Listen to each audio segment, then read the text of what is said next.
ในตอนบ่ายของวันที่21พฤษภาคม2025อยู่ที่หอประชุมกองบัญชาการป้องกันความสงบเมืองทัพบาทได้จัดกองประชุมสรุปเวียกงานการเก็บกู้อาวุธปืนและวัตถุระเบิด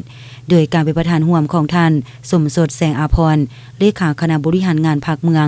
และท่านพันโทจรอุดลายันรองหัวหน้ากองบัญชาการป้องกันความสงบแขวงบุรีคำไซมีคณะภาคคณะกองบัญชาการหัวหน้าแผนกห้องแผนกนายและพลตำรวจหัวหน้าห้องการอ้อมข้างเมืองตลอดฮอดในบ้านเข้าห่วมท่านพันโทสุขสวรรค์บุพภาพันธ์คณะประจำภาคเมืองหัวหน้ากองบัญชาการป้องกันความสงบเมืองทัพบาทได้ขึ้นผ่านบทสรุปโดยย่อดังนี้ในระยะผ่านมาคณะภาคคณะกองบัญชาการป้องกันความสงบเมืองทัพบาทได้จัดตั้งปฏิบัติตามกฎหมายว่าด้วยการคุ้มครองอาวุธและวัตถุระเบิดว่ารวมบ่เฉพาะแม่นการเคลื่อนไหวจัดตั้งปฏิบัติตามแผนการของกองบัญชาการป้องกันความสงบเมืองทัพบาทโดยสามารถปฏิบัติตัวจริงได้ทั้งหมด116รายการดังนี้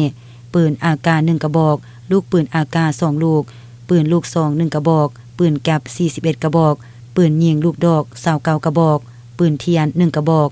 ลาวปืน14อันท้ายปืนแก๊ป2อันหม้อสอดปลา22เครื่องหม้อดูดปลา1เครื่องและหม้อไฟน้อย2หน่วยในตอนท้ายก่อนประชุมยังได้รับฟังการอบรมจากคณะประธานซึ่งก่อนอื่นหมดท่านได้ยกย่อสมเสริญในการจัดตั้งปฏิบัติเวียกงานที่ผ่านมาโดยการนำใช้หลักการวิชาเฉพาะในการปฏิบัติเวียกงานตัวจริงเห็นให้เวียกงานได้รับผลดีพร้อมทั้งเรียกร้องมายังคณะภาคคณะกองบัญชาการป้องกันความสงบเมืองทัพบาทให้สืบต่อขึ้นบัญชีกลุ่มเป้าหมายของผู้ที่ครอบครองนำใช้อาวุธปืนและวัตถุระเบิดที่บ่ถูกต้องให้นำมามอบให้เจ้าหน้าที่ด้วยความสมัครใจ